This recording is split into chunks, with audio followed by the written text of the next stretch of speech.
Shaggy, hi. How are you doing? Welcome. It's a pleasure to be here. Okay. I'm gonna start just asking you some questions. Yeah, shoot. And let's start at the beginning. Your real name is Orville Richard Burrell. Yeah. Okay, pretty name. And you were born in Jamaica. Yep. Kingston. Kingston, the 22nd of October. Right. So. Just gave away my age there to all these guys. Anyway. No, I didn't say a year. Oh, you didn't? All right, cool. You want to say it? This October he will be? 27. Okay, 27. But where does Shaggy comes from? I just got that. It was actually a pet name from when I was in primary school. Mm-hmm. You used to call me Shaggy Dog. Shaggy Dog, because my hair blew all over the place. Wasn't it because you eat an awful lot? No, it was just because my hair was blowing over. They said Shaggy Dog, and I lost the dog and kept the Shaggy. And it didn't have to do anything with the Scooby-Dooby-Doo? Some people kind of associate it with that because I look like Shaggy, the character on there. Can you do it? Back then. Shaggy. Shaggy! No, I can't do it at all. Okay, but it all started at high school. You went to high school in New York, in Brooklyn. Right. And the whole music interest started there. Right. Tell us about that period. Well, I was very shy then. I was one of the few kids that actually went to the lunchroom and actually ate lunch. Mm-hmm. So you were. Right.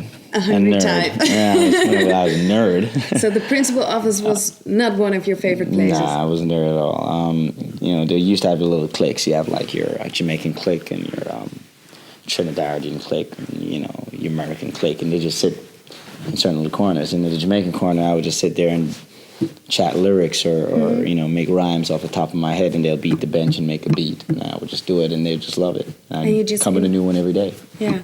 But when did your career really start off? Because later on you were a reggae DJ? Mm.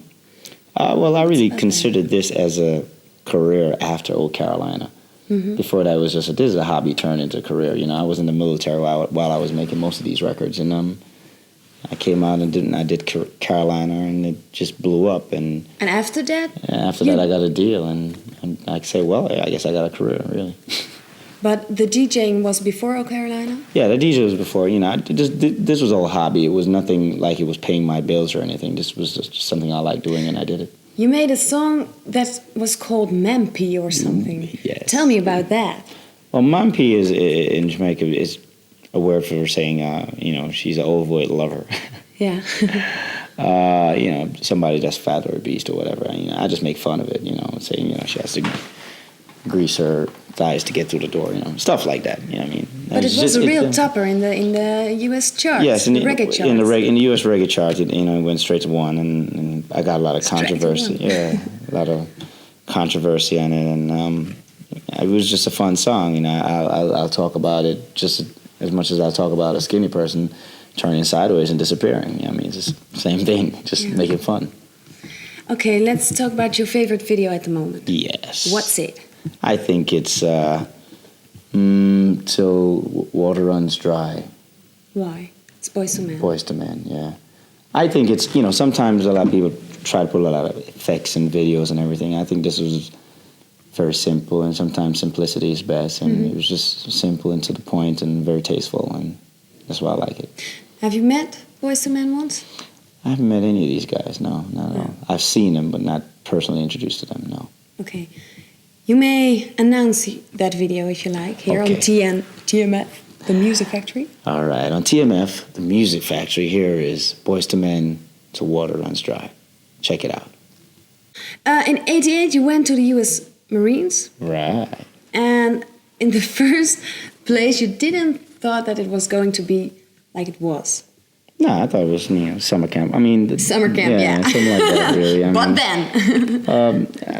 The reason why I went in the military is basically hard times at the end of the day. You're in a big city of like New York. I tried to do different jobs, and every job I took, I got fired from. So I checked myself into one I couldn't get fired from. But what were your jobs that you did before the U.S. Marine? Besides DJing?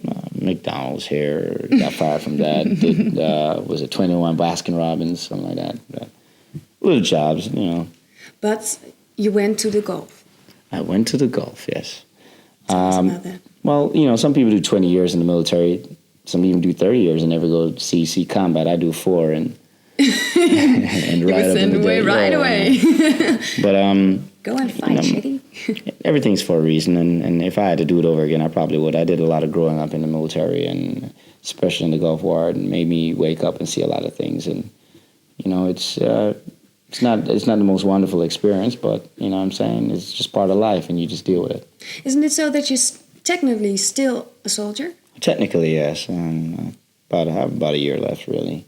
Oh. As far as in inactive service, you sign for 4 years active, 4 years inactive, and you're supposed to report every 6 months. But and you do that? No. So I'm AWOL right now. Really. Let's talk about your second album, Boombastic. When will it be released? It should be released sometime in September. I'm not too clear on the date right now. I know the single comes out on the 11th of September, and it's been released in the U.S. It's done very well. We're way past gold status. The single is platinum, and the album is gold. And we're currently thank you very much. We're currently at number 5 in the Billboard charts with the single. What does it mean, Boombastic? Well, Bombastic is basically a slang. Is basically what you want it to be. If you look in the dictionary, there's no such word as Boombastic. So what's the meaning behind it then? I mean, it's just a Jamaican slang. It could mean cool, fly, fat, wicked. In the case of the song, I'm saying Mr. Lover Lover. I'd say I'm a wicked lover. I'm a sensational lover. You could say sensational. Cool. Yeah, okay.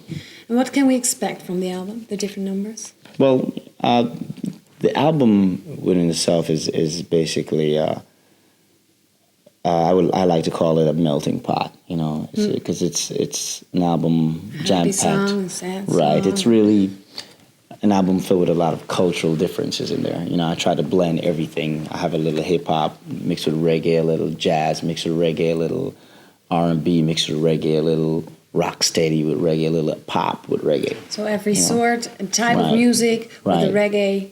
With a reggae influence. So whether or not you are a reggae lover or not, there's something down that album that may appeal to you. So it's cool. So the second album is called Bombastic and the single, and we're going to take a look at it. All right. I would like to ask you some more questions, just a few. The type of music you make, it's, different kinds, but it's called ragga. Right. Can you explain the people at home what ragga exactly is? Well, to me, ragga comes from reggae. Yeah. But it's different from reggae. Yeah, well, it's a form of reggae. It still has a reggae beat and a reggae flavor. It's just a more up-tempo. It's just like rap. You have R&B, and then rap is a version of R&B, which is a more a younger version, I would say, a more youthful version of rap, of R&B. You do the same thing with reggae. You know what I'm saying? This is just more dance or more club version of reggae. So it's also with Diane King's Shy Guy. If you don't understand it, it's ragga. Well, but Shy Guy has more of an R&B blend, an R&B blend, I should say, and she just kind of mixes the reggae music with it. You see, the greatest thing about reggae music is this music has no barriers. You know what I'm saying? So nobody should try and categorize it or put it in a format, so to speak. Bob Marley played for white, black, Indian, whatever race, whatever creed, whatever color. You know what I'm saying? Whatever your nationality. The motto of Jamaica is out of many, one people. I mean, out of whatever race you are, we're still one people. You know what I mean? There's no black or there's white or where are you from? I'm Jamaican. Yeah. That's just it. Okay. So it's the same thing with the music. The music is just here for everyone, and it could blend with anything. It has no barriers, and that is what reggae and the whole ragga feel is all about. Okay. Well, then the last question. What was the most embarrassing moment of your life? Most embarrassing moment of my life? Jeez. Ooh, I can't remember, actually. Where you were looking for that little hole in the ground. That moment. I remember. I don't think it's anything really. I think I fell off a truck in the military one day. That was really embarrassing. Yeah, all the boys laughed at you. It was because I was showing off too, and I just, poof. Okay. I guess that would be it. Okay, let's go to the prize contest. Hey. Yeah, you're gonna sign 10 of your CD singles of Bombastic with a remix version. Definitely. What do they have to know about you to earn this? Well, with an autograph. With an autograph, all right? Well, I'm going to do the autograph right now, and I'm going to tell you the question while I do that. The question is, where was Shaggy's In the Summertime film that. Okay? Dus de vraag is, waar is de video van In the Summertime opgenomen? En je kunt je antwoord opsturen naar de Shaggy prijsvraag. Dat is postbus 999 1400 AR in Bussum. Alright. Dus postbus 999 1400 AZ in Bussum. De Shaggy prijsvraag. Waar is de videoclip van In the Summertime opgenomen? Cool. Yeah. You get a Shaggy autograph CD here. Live and direct. Okay, I want to thank you for coming to the studio. It's a pleasure. And really good success with your second album. And success with your show. Thank you very much. All right.